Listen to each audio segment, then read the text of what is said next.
Nos volvemos a encontrar por estos medios y estamos ya en lo que es el domingo 29 de agosto del 2021, celebrando ya la semana número 22 o 22ª del tiempo ordinario del ciclo B de la Iglesia.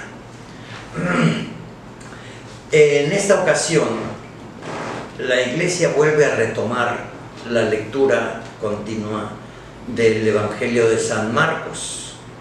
Hubo una interpolación, diríamos así, del Evangelio de San Juan por 5 domingos, incluyendo también la celebración de la Asunción de la Virgen María el 15 de agosto, que también coincidió en domingo.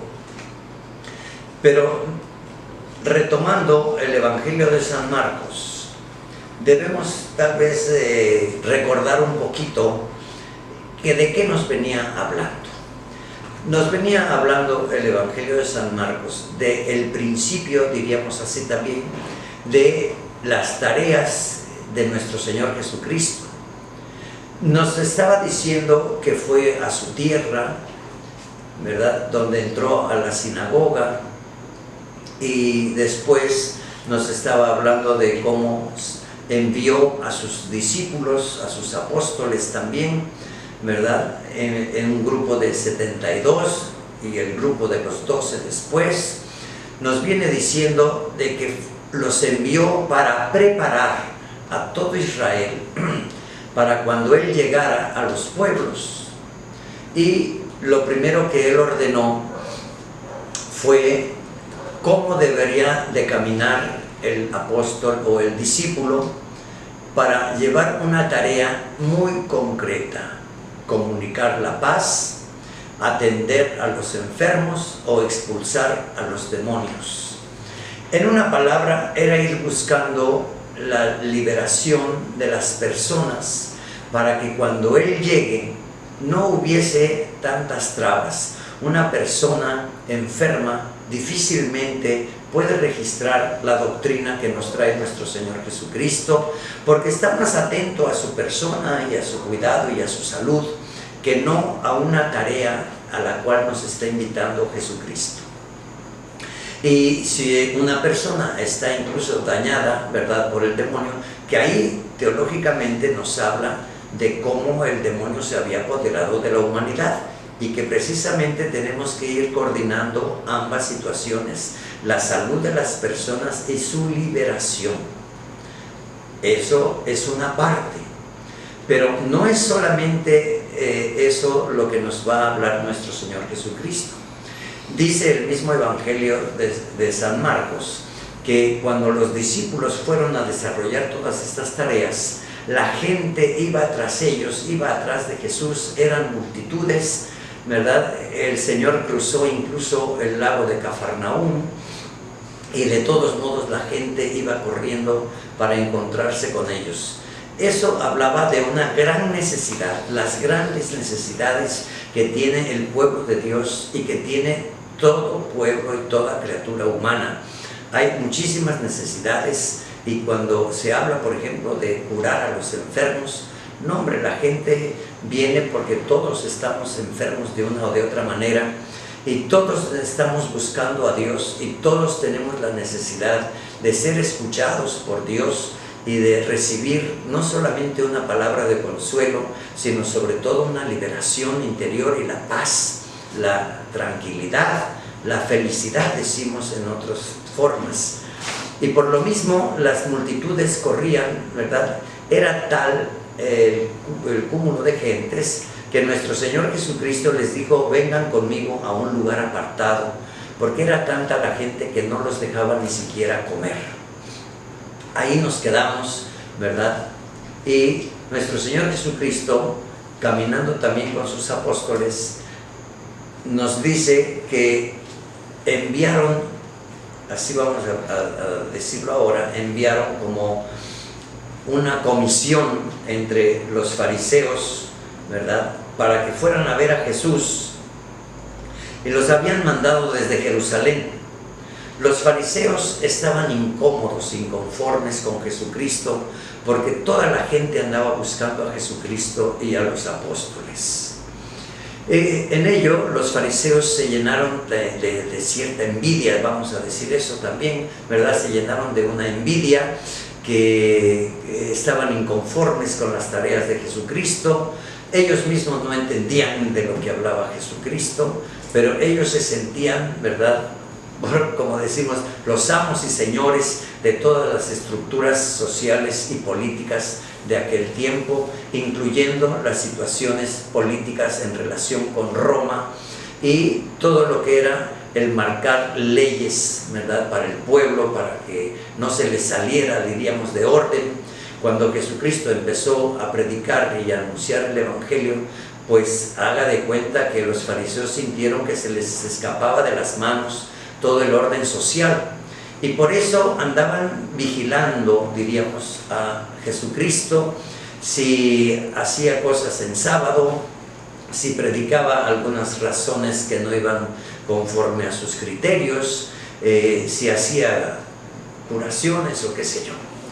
Bueno, pues recordaremos cómo incluso, ¿verdad?, lo señalaron muchas veces como infringiendo el sábado, y cómo comían los discípulos a veces las espigas cuando cruzaron un campo, en fin.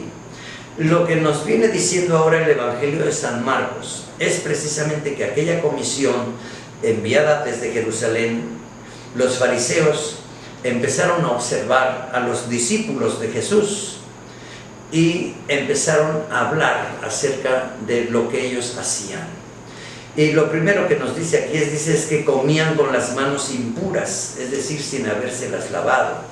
Los fariseos y los escribas le preguntaron: ¿por qué tus discípulos comen con manos impuras y no siguen la tradición de nuestros mayores?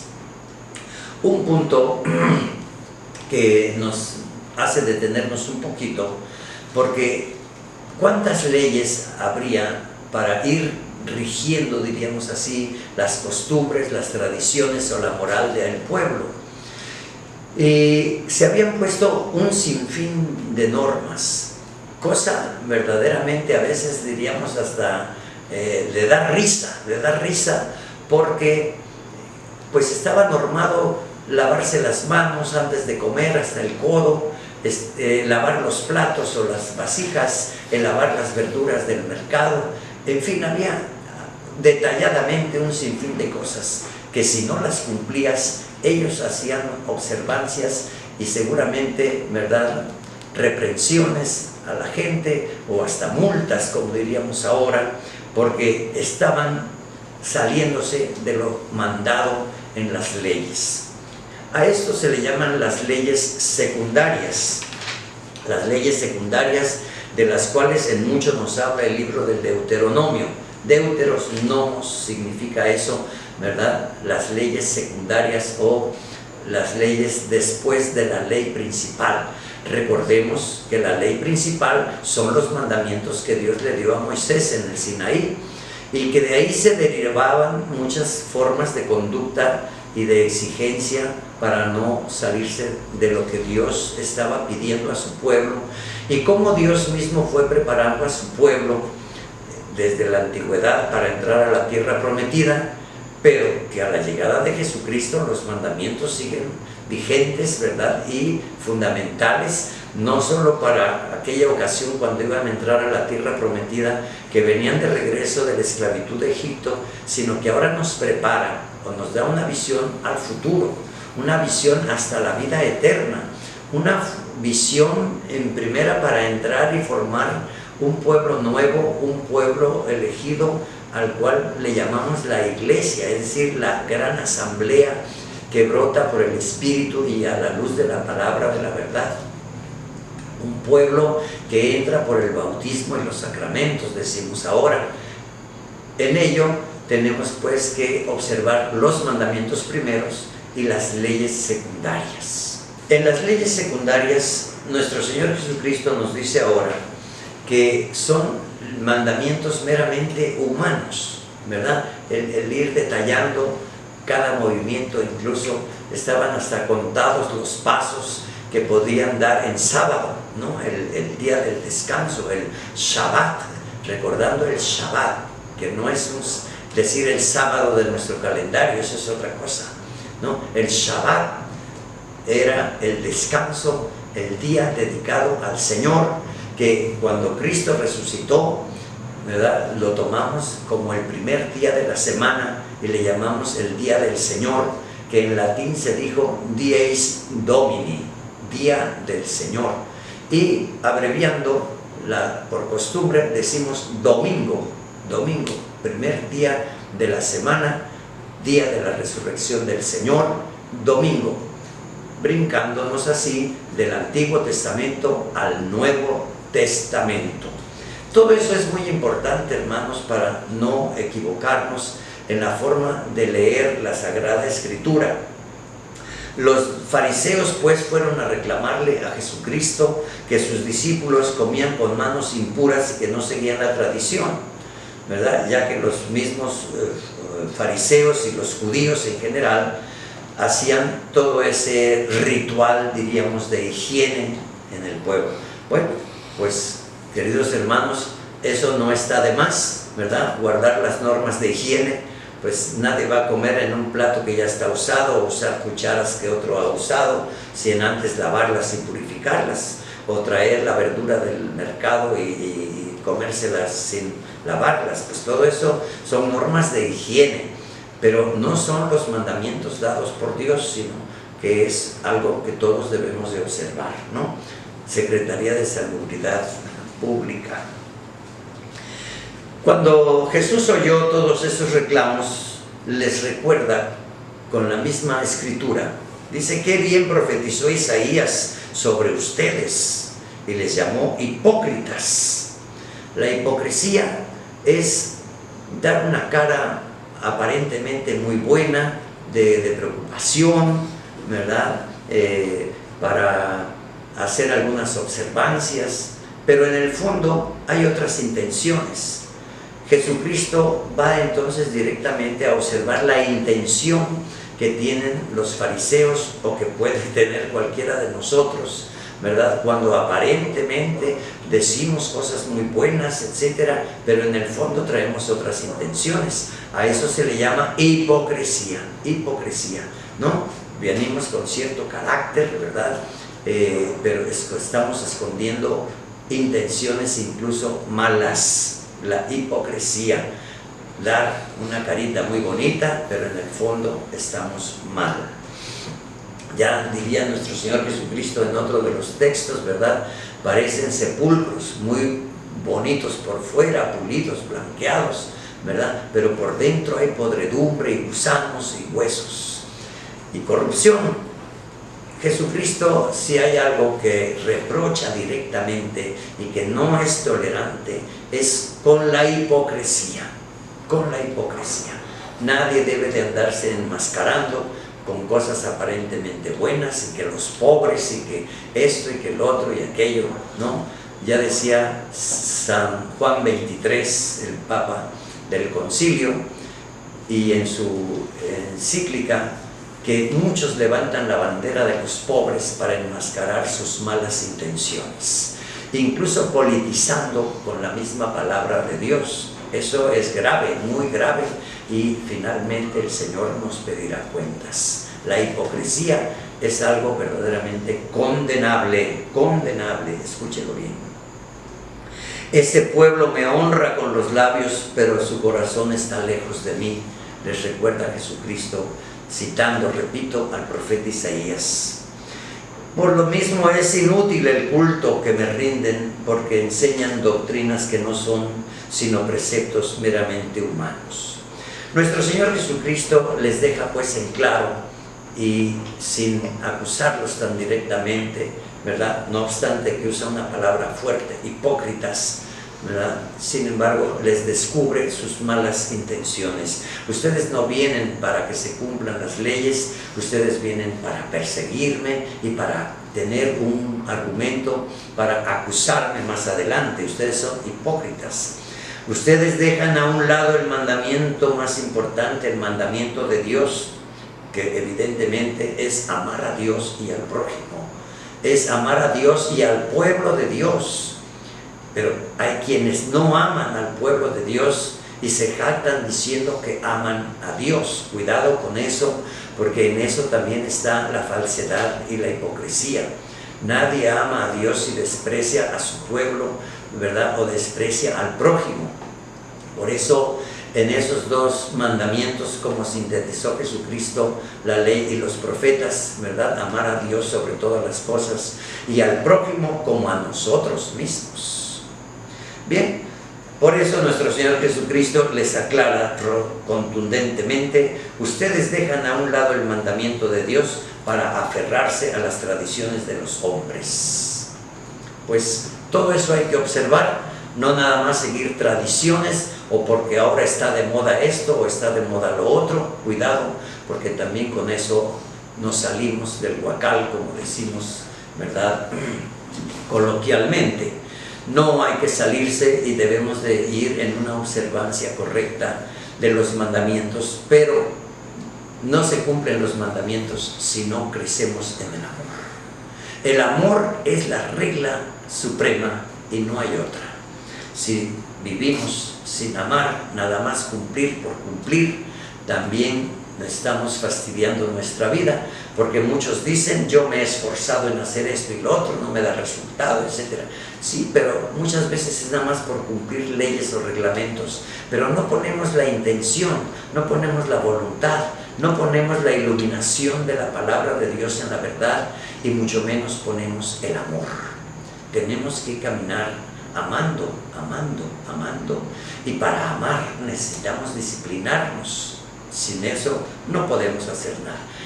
Con todo eso, y continuando el mismo pensamiento del Evangelio de San Marcos, diríamos: no solamente hay que curar al enfermo o liberar al oprimido por el demonio, ¿verdad? Expulsar demonios, sino que también tenemos que quitarnos muchas cosas que incluso vienen de nuestros gobiernos, ¿verdad? O de nuestras tradiciones ancestrales, y que no son correctas. Tenemos que corregir, aunque sean tradiciones. Es que mi abuelita me pasaba un huevo y que no sé qué tanto, ¿verdad? Y las hierbas y todo eso. Pues, queridos hermanos, pueden ser tradiciones ancestrales, ¿verdad?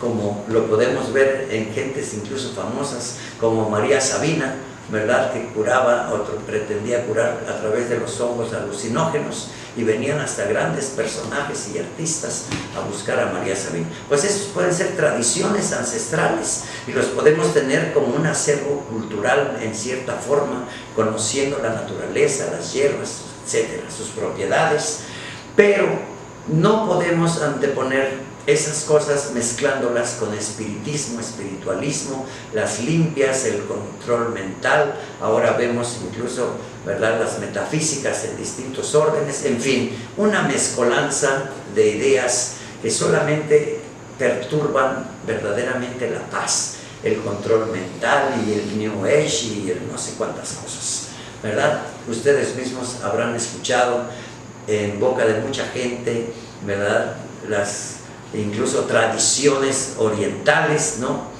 de control mental y la trascendencia y en tal postura y con tales ejercicios, etcétera, ¿no? Entramos en circunstancias muy distintas, los viajes astrales, en fin. Muchos de ustedes han escuchado todo eso, pero nuestro Señor Jesucristo es muy claro, y hoy debemos de apreciar esta exhortación incluso como una exhortación a nuestras vidas personales, pero también sociales. No te dejes arrastrar por ideologías o filosofías falsas que contradicen incluso el Evangelio. Nuestro Señor Jesucristo llamó a la gente y les dijo: escuchen todos y atiéndanme. Nada que entre de fuera puede manchar al hombre. Pues sí, había muchas tradiciones como no comer carne de puerco, etcétera, no hacer tal cosa. Hoy en día encontramos grupos humanos que no recibas una transfusión de sangre y que no sé cuántas tonterías, ¿verdad? No es lo que entra de fuera lo que mancha al hombre. Dice Jesucristo: lo que mancha al hombre es lo que sale de dentro. Y para ello nos marca un catálogo, diría yo, ¿verdad?, de cosas muy importantes. ¿Qué es lo que verdaderamente mancha al hombre? no es solamente que dañara su cuerpo, ¿verdad? O que manche la piel o la cara, no, sino lo que mancha el alma a los ojos de Dios. Y escuche usted cómo lo detalla, ¿verdad? Con eso concluimos. Dice, lo que sale de dentro del corazón del hombre salen intenciones malas, fornicaciones, robos, homicidios, adulterios, codicias, injusticias, fraudes, desenfreno, envidias, difamación, orgullo, frivolidad. Todas estas maldades salen de dentro y manchan al hombre. Haga usted un recuento, por lo menos, de este catálogo que nos da Jesucristo, para poder tener verdaderamente una higiene interior, una higiene de pensamiento, de cultura, y no irnos por las ramas, porque aquí dicen esto y acá te dan otro remedio, y acá no, la gente anda verdaderamente desorientada en nuestra época, y sobre todo con falsas filosofías, repito, ideologías y formas acomodaticias según el capricho de cada quien y según incluso sus apetitos, y según, ¿verdad?, acomodarnos de alguna manera para ver si así Dios nos aprueba, y a ver si la iglesia ahora aprueba, ¿verdad?, esto y lo otro y aquello. Bueno, y si no lo aprueba, estamos contra el Papa, estamos contra la iglesia incomprensiva, iglesia quién sabe qué tanto. No se deje ir por las ramas y vayamos a lo que nos dice Jesucristo. Ni lo dice el Papa ni los obispos, ellos nada más nos lo enseñan correctamente, porque el que lo enseña es Jesucristo, ¿verdad? Malas intenciones, fornicaciones, robos, homicidios, adulterios, codicias, injusticia, fraudes, desenfreno, envidias, difamación, orgullo, frivolidad, etcétera, etcétera, etcétera. Medite eso, enorme su vida, para que podamos tener una familia más ordenada, que el padre de familia vaya enseñando a sus hijos estas razones, y que nuestros gobernantes ojalá también escuchen la voz de Dios, para que no se anden por las ramas dando caritas bonitas, ¿verdad?, y traen malas intenciones, ¿verdad? Hemos politizado toda la vida y toda la sociedad, y hoy vivimos un verdadero relajo en nuestro pueblo, en nuestro querido México y en el mundo entero. Vamos pues a unirnos en la Iglesia Universal con el mismo pensamiento y la luz de la verdad del Evangelio. En todo ello, no se olvide de la Santísima Virgen María, que es estrella de la evangelización, ¿verdad? Diríamos la primera catequista de todos nosotros. Ahí en ella encontramos el refugio seguro, encontramos también salud de los enfermos, la Reina de la Paz. Que el Señor les bendiga en el nombre del Padre, del Hijo y del Espíritu Santo. No se olviden de darle like, tocar la campana, suscríbase y sea usted también catequista desde su casa, ahora en el confinamiento que tenemos por la pandemia. No se olvide, ¿verdad?, de llevar su cubrebocas si tiene la necesidad de salir a la calle. Hoy más que nunca, en estos días, exactamente en estos días, por lo menos tenemos 4 o 5 días donde el índice de contagios es altísimo, 21,000 o 22,000, ¿verdad? El número de muertos, casi 1,000 diarios por la pandemia, ¿verdad? El contagio del coronavirus en su modalidad Delta es verdaderamente altamente contagiosa. Y también, ¿verdad?, ser prudentes ahora con lo de las escuelas y las clases presenciales. Por favor, sean sensatos, sean prudentes y no caigamos en aberraciones. Use bien las normas de higiene, como hoy mismo lo ha detallado también el Evangelio, las normas de higiene. El Señor les bendiga y que pasen un bonito domingo en familia, y no se olviden ser evangelizadores compartiendo estos videos. El Señor les bendiga. Nos vemos dentro de 8 días.